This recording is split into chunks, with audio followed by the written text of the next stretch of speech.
يا صباح الخير، ايه الاخبار؟ هكلمكم النهارده يا جماعه عن حاجه مهمه جدا. حاجه اسمها الهدف البعيد. الهدف البعيد ده اللي احنا بنفكر فيه، زي انك مثلا عايز تشتري بيت، عايز تتجوز، عايز تشتري عربيه، عايز تبقى غني، حاجات كتير قوي. لما تيجي تقارن نفسك بيها دلوقتي، هتلاقي انها صعبه انها تتحقق. عشان كده لازم تحط الهدف البعيد ده خطه.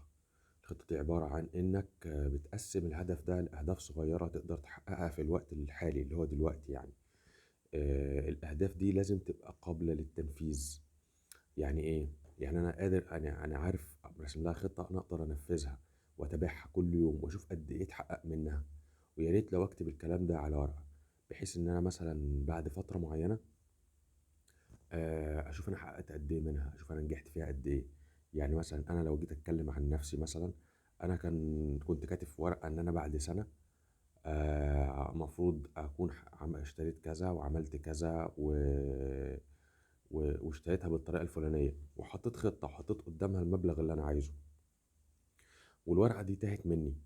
جيت بعد سنتين وقريت الورقه، قلت يا، انا الموضوع ده اتحقق معايا فعلا بعد سنتين. اي نعم الوقت طول معايا، لكن حسب الخطة اللي أنا كنت حاططها الحمد لله مشيت.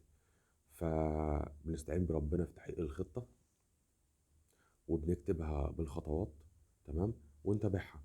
ومش عايزك تفكر فيها كتير، يعني انت لما تفكر في الهدف البعيد ده بيصيبك اليأس.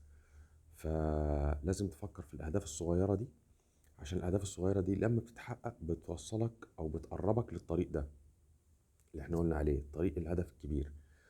آه برضو عايز اتكلم في حاجة كمان، ان لازم الاهداف بتاعتك دي تبقى اهداف معقولة، ما تبقاش اهداف مستحيلة. يعني الاهداف الصغيرة دي لازم تبقى اهداف قابلة للتنفيذ.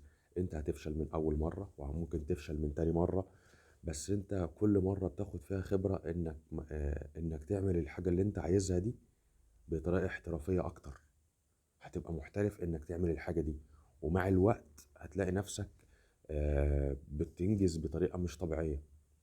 طبعا مش هننسى ان المهارات اللي احنا اتكلمنا عليها في الفيديو السابق اللي انت اتعلمتها هتساعدك قوي في انك تحقق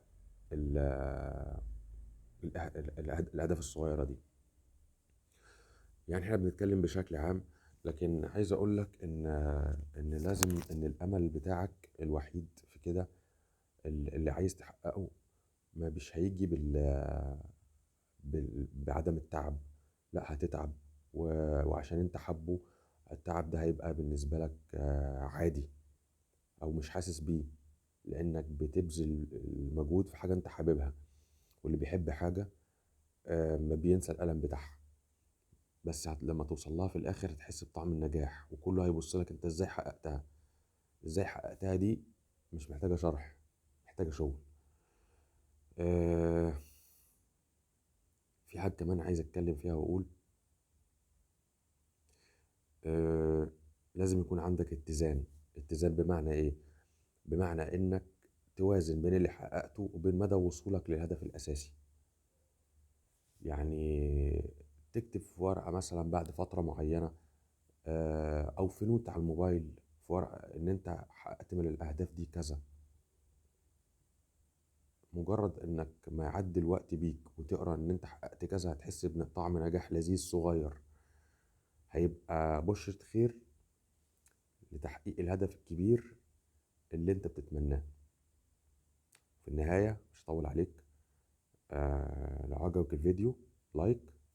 وانا بس حبيت اصبح عليكم وصباح الخير، واشوفكم على خير ان شاء الله. سلام.